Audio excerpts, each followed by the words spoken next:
You would expect the German army, armed with some of the most feared machine guns ever built, to ignore the weapons of a defeated enemy. Instead, they studied them, translated manuals, and issued them to their own troops. This was not an act of desperation. It was recognition. The British Bren gun was never meant to shape the course of the war, yet it survived defeat, retreat, occupation, and technological change. It was carried by soldiers who lost empires and by enemies who respected its design. To understand why, we have to return to a moment when the British Army realized it was already fighting the next war with the weapons of the last one. The problem facing the British Army in the years before the Second World War was not theoretical. It was mechanical, logistical, and deeply institutional. Britain's standard light machine guns were relics of the previous conflict, designed for a static war that no longer existed. The Lewis gun was the most common. It was heavy, awkward, and mechanically complex. With its large pan magazine mounted on top, the weapon weighed close to 30 pounds, even before ammunition was added. That magazine was slow to reload, prone to failure when exposed to dust or mud, and difficult to manufacture in large numbers. Once the barrel overheated, there was no fast way to replace it. Sustained fire was not realistic under battlefield conditions. The Vickers machine gun solved overheating by using water cooling, but that solution came with its own cost. The weapon was heavy, cumbersome, and required a crew, spare parts, and water to function properly. It was effective when defending fixed positions. It was almost useless for a fast-moving war. By the late 1930s, British planners understood what this meant. Any future conflict would be mobile, fluid, and fought across vast distances. Armies would need light machine guns that could move with infantry, fire reliably in extreme conditions, and be produced quickly in enormous numbers. Britain had none of these. The Small Arms Committee began searching for a replacement that could do what neither the Lewis nor the Vickers could achieve. Trials were organized. Designs from multiple countries were evaluated side by side. Each weapon represented a different philosophy of firepower. The Danish Madsen was tested. The French Hotchkiss entered the competition. British designers submitted the Beardmore Farquhar. The American Browning automatic rifle performed well and impressed many evaluators. But it was expensive, and Britain was operating under tight post-war budgets that limited large-scale adoption. Then attention shifted east. Czechoslovakia had developed a family of light machine guns that were gaining international interest. One model in particular stood out, the ZB-26. Produced at the Zbrojovka Brno factory, combined reliability with simplicity. It was air-cooled, fed from a box magazine, and built for sustained use in harsh conditions. British engineers began testing the weapon extensively. Feedback was sent back to the Czech factory. Changes were requested. Over time, a modified version began to take shape. This new model, the ZB-30, marked the first serious attempt to adapt the design to British requirements. The most difficult problem was ammunition. Britain insisted on retaining the .303 cartridge, a rimmed round originally designed in the 19th century. Unlike rimless ammunition, rimmed cartridges do not stack neatly. When placed in a box magazine, they naturally force the magazine to curve.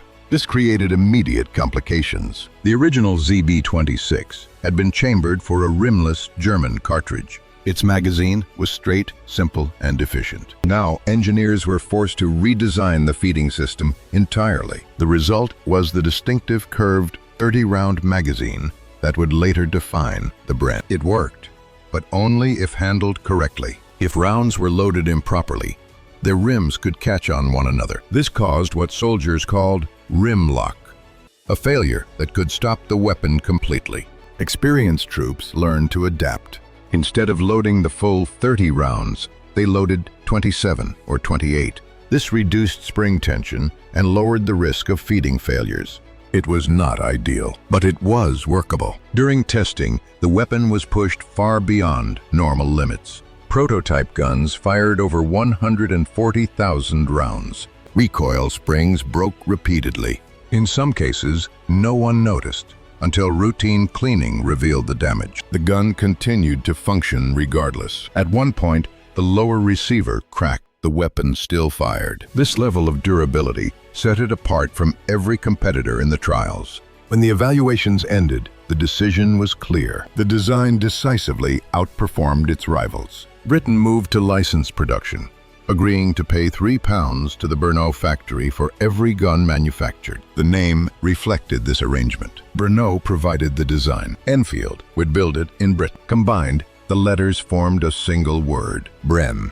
The first units left the assembly line in late 1937. Britain believed it had solved its light machine gun problem. What it did not yet realize was how soon that belief would be tested under conditions far more brutal than any trial range. The Bren entered service as a modern solution just as Europe collapsed into war. On September 1st, 1939, Germany invaded Poland. Britain declared war 2 days later, confident that its army was finally equipped with a capable light machine gun. At that moment, roughly 30,000 Brens had been issued. By the standards of the late 1930s, this seemed impressive. In reality, it was dangerously insufficient. The British Expeditionary Force was deployed to France, and the Bren went with it. This was the weapon's first true test, not on a firing range, but under the pressure of a mechanized invasion. British planners expected a repeat of the First World War.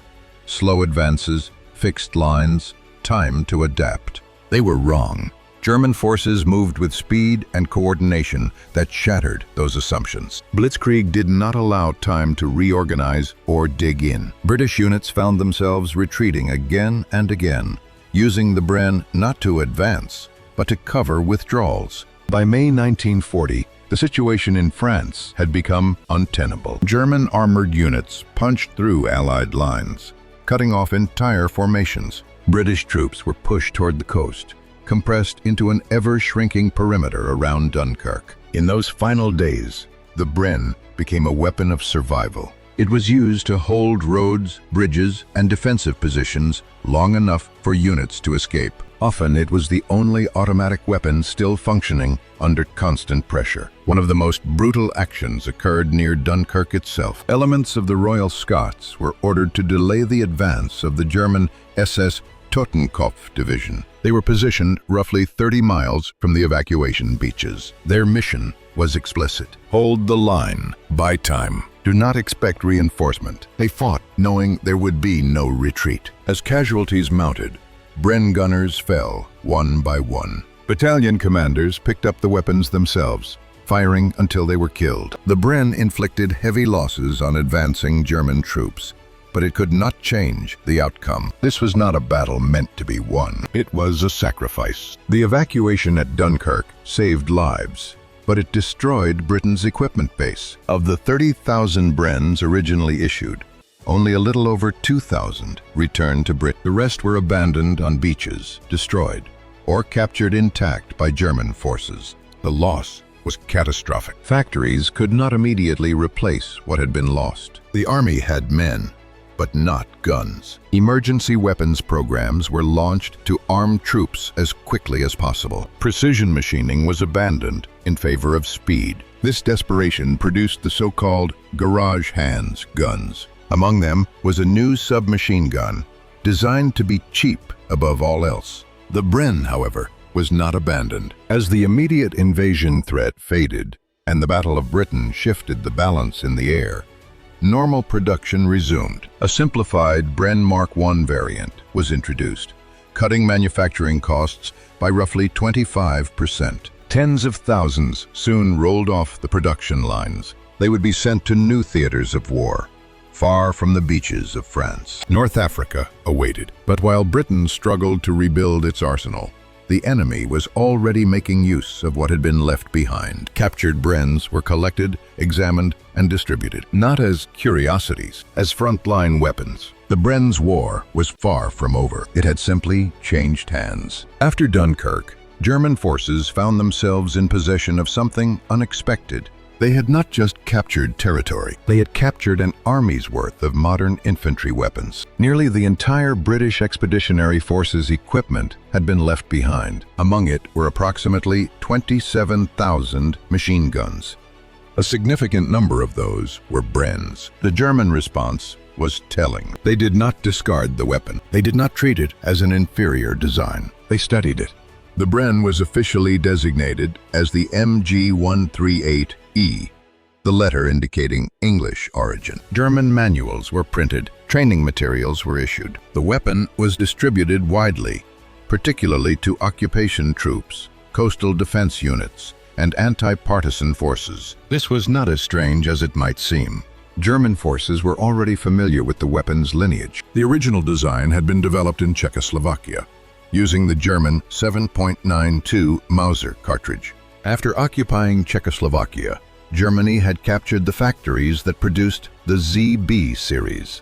Production continued under German control. As a result, this family of machine guns became one of the most important foreign designs used by the Wehrmacht. Before German production of the MG-34 reached sufficient levels, and long before the MG-42 entered full service, these weapons filled critical gaps. The comparison between the Bren and the MG-34 revealed something important. The MG-34 was a highly advanced machine gun, but it was also sensitive. It required careful maintenance. In dirty, sandy, or muddy conditions, its performance suffered. The Bren was different. It was forgiving. It would fire when neglected. It would fire when damaged. German soldiers noticed this immediately. This reputation spread quickly. The Bren was not loved for its elegance. It was respected for its reliability. While the Germans were integrating captured Brens into their forces, the British Army was reorganizing its infantry doctrine around the weapon. By the early years of the war,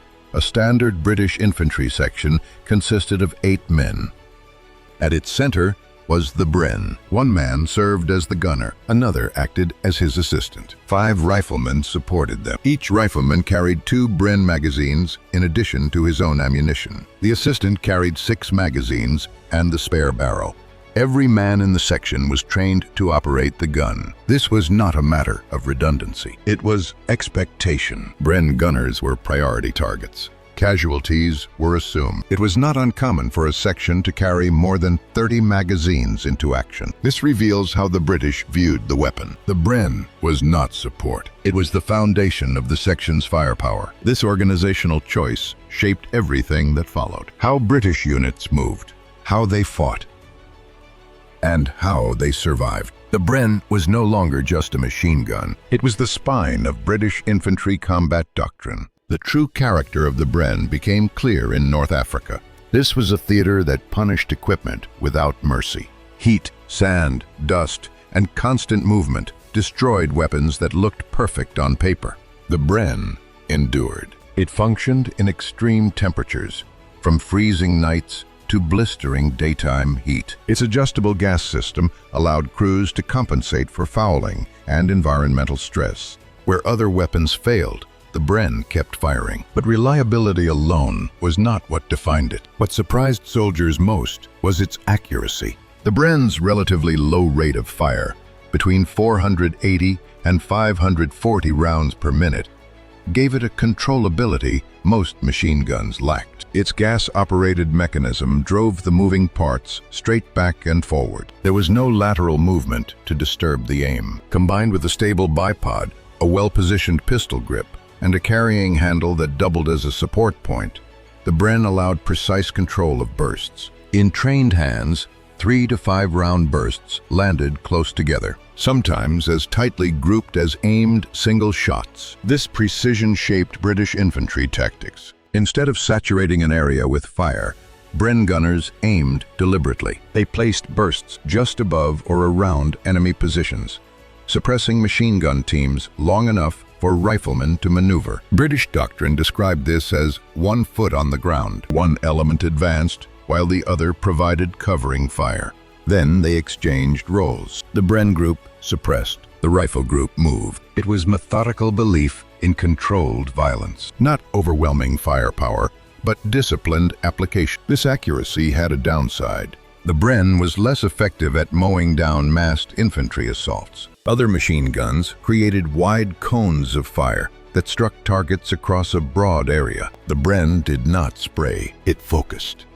Soldiers joked that it was too accurate for a machine gun. The humor masked a real tactical trade-off. The Bren was also pressed into roles it had never been designed for. Mounted on tripods, it served in an anti-aircraft capacity. Special spider sights were fitted. Large pan magazines, originally designed for the Vickers, were adapted to feed 100 rounds at a time. This configuration looked impressive. In practice, it was unreliable. During the Dieppe raid, these drum magazines were used in combat for the first time. They jammed repeatedly. Bren gunners were left defenseless at the worst possible moments. Many were killed as a direct result. The lesson was brutal and immediate. The Bren excelled when used as intended. When forced into unnatural roles, it failed like any other weapon. Still, production details followed the design long after their purpose vanished. A small metal stud on the butt, used only to lock the gun into anti-aircraft mounts,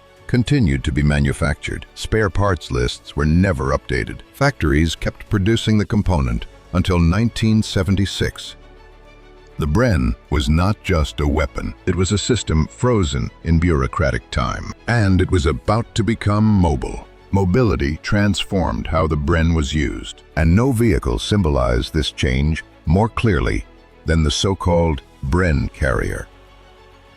Its official name was the Universal Carrier, a tracked, lightly armored vehicle designed to move infantry support weapons across difficult terrain. More than 113,000 were produced across all variants, making it the most manufactured armored fighting vehicle in history. Early versions mounted the Bren to a fixed bracket. Later designs simplified this arrangement. The gun rested on a rubber block in the weapon slot. The operator held it in place by hand. This was not carelessness. It reflected reality. The Bren was expected to be dismounted and brought into the fight almost immediately. The Universal Carrier was adaptable. Besides the Bren, it could mount Boy's anti-tank rifles, Vickers heavy machine guns, mortars, Piat launchers, and even 50 caliber Browning machine guns on American-built versions. One variant carried a flamethrower, known as the Wasp. The vehicle extended the Bren's reach, but the gun's reputation was ultimately forged by the men who carried it on foot. One of the most extraordinary actions involving a Bren occurred in April 1945, as the war in Europe was coming to an end. In northern Italy, a Royal Marine Commando unit faced a fortified German defensive line. The position was protected by 9 machine guns and mortars. They covered roughly 200 yards of open ground. Advancing across it meant near certain death. A 21-year-old corporal named Thomas Hunter made his decision. He seized his Bren and ran forward alone. He fired from the hip as German weapons opened up from every direction. He reloaded while moving. He reached the enemy positions and cleared several buildings by himself. 6 German soldiers were captured, but his unit could not follow. Pinned down by heavy fire, they were unable to advance. Hunter understood what that meant. He climbed onto a pile of rubble and deliberately exposed himself. Standing in full view, he fired his Bren to draw enemy fire away from his men. It worked. His comrades moved forward. The position was taken. Hunter was killed by a machine gun bullet to the head. For his actions, he was awarded the Victoria Cross. His story was not unique because of the weapon he carried. It was unique because of what the Bren allowed him to attempt. But the war did not end the Bren's service. It merely changed its context. As empires collapsed and new conflicts emerged, the Bren followed soldiers into wars that had not yet been named. The Bren's role did not end with infantry support. As the war expanded and battlefields grew more complex, the weapon was adapted for tasks it had never been designed to perform. Mounted on a tripod and fitted with spider sights, it was used in an anti-aircraft role. A large round drum magazine, originally developed for the Vickers machine gun, was sometimes attached to increase capacity. On paper, it seemed like a practical solution. In reality, it was a dangerous compromise. The Bren was never meant to feed from a 100-round drum. During the Dieppe raid, these magazines were tested in combat for the first time. They failed catastrophically. Drums jammed under fire, often at the worst possible moment. Bren gunners, relying on sustained fire that never came, were exposed and killed.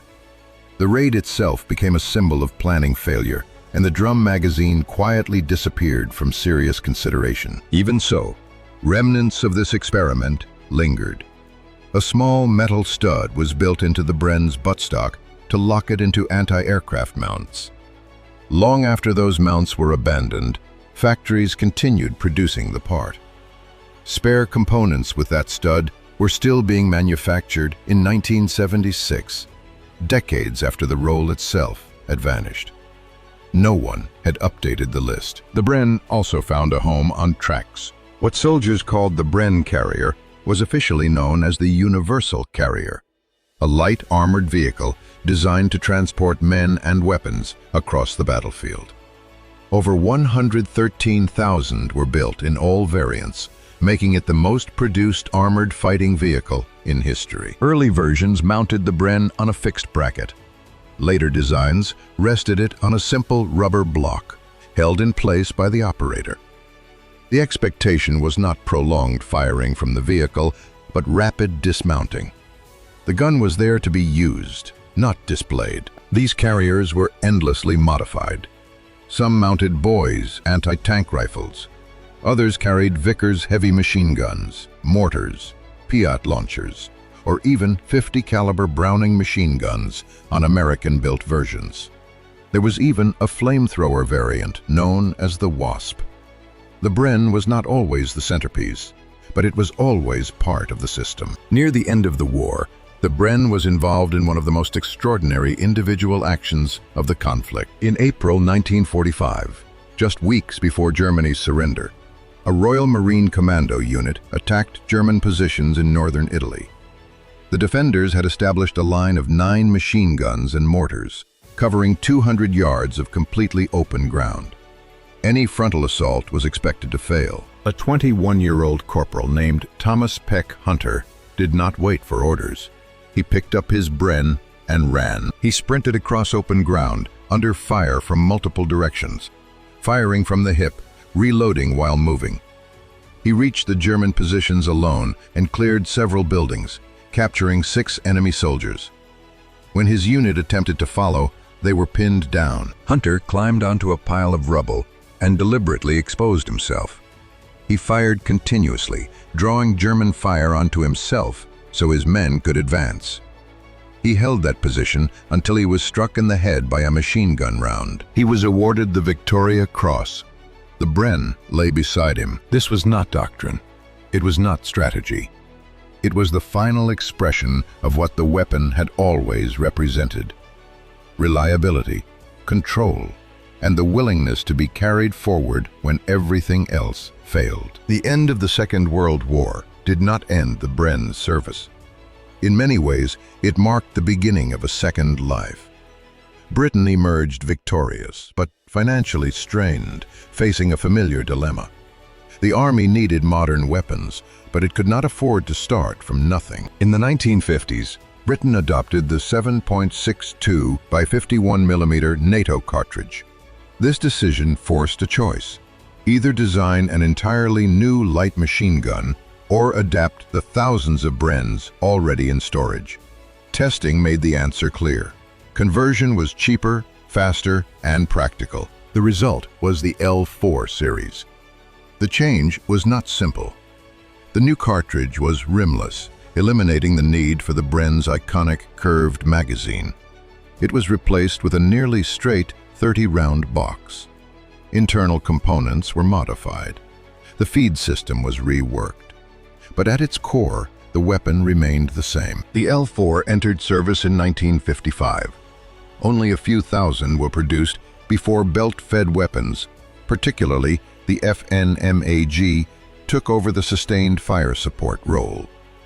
On paper, the Bren was outdated. In reality, it refused to disappear. During the Korean War, British and Commonwealth forces deployed .303 Brens against an enemy carrying the same design. Chinese troops used captured and domestically produced ZB-26 machine guns chambered in 7.92 mm.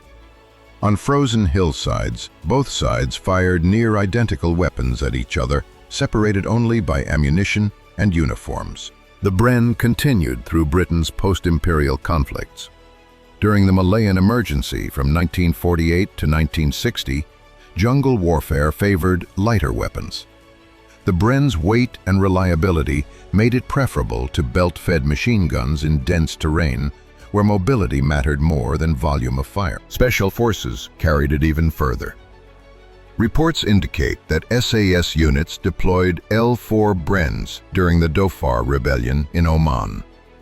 In extended desert operations where resupply was uncertain, ammunition economy and reliability mattered more than raw firepower. But no country carried the Bren longer than India. India had begun manufacturing Brens at a shadow factory in 1942.